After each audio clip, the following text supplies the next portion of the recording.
হরে কৃষ্ণ। জয় জগন্নাথ বন্ধুরা, আমি শঙ্কর। আমি চলে এসেছি একটি নতুন ভিডিও নিয়ে, দীঘায় জগন্নাথ মন্দির এবং দীঘা পরিদর্শন নিয়ে। দীঘা রেল স্টেশনের ঠিক উল্টো দিকে তৈরি হচ্ছে জগন্নাথ মন্দির।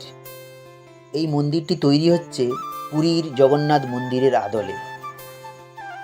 তফাৎ একটাই, পুরীর জগন্নাথ মন্দির নির্মাণ করেছিলেন স্বয়ং বিশ্বকর্মা দেব, কিন্তু দীঘার যে জগন্নাথ মন্দিরটি তৈরি করছেন সাধারণ মানুষেরা।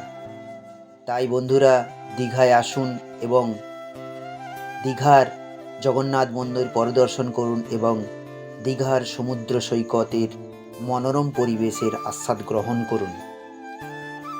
কোথাও বেড়াতে যাওয়ার কথা মনে এলে প্রথমে যে স্থানটির কথা মনে পড়ে আমাদের, সেটি হলো দীঘা। দীঘার সি বিচে বসে স্নান্ত স্নিগ্ধ শীতল হাওয়া মানুষের মন প্রাণ জুড়িয়ে দেয়। দীঘার সমুদ্র সৈকত মানুষকে হাতছানি দিয়ে কাছে ডাকে।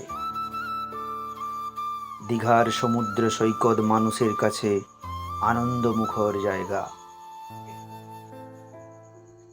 দীঘার সমুদ্রে স্নান করার আনন্দটাই আলাদা। এখানে সি বিচের কাছাকাছি অনেক হোটেল রয়েছে। কাছাকাছি হোটেলগুলোর রেঞ্জ একটু বেশি এবং সি বিচ থেকে একটু দূরে গেলে রেঞ্জ একটু কম হয়, অর্থাৎ ভাড়া একটু কম হয়। দীঘার সমুদ্রে বেড়াতে এলে একটি গানের কথা খুবই মনে পড়ে পিন্টু ভট্টাচার্যের।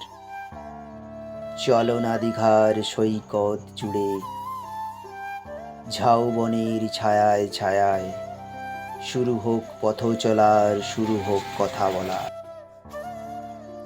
বন্ধুরা, ভিডিওটি যদি ভালো লাগে লাইক, শেয়ার এবং সাবস্ক্রাইব করতে ভুলবেন না। হরে কৃষ্ণ, হরে কৃষ্ণ। জয় জগন্নাথ, জয় জগন্নাথ, জয় জগন্নাথ।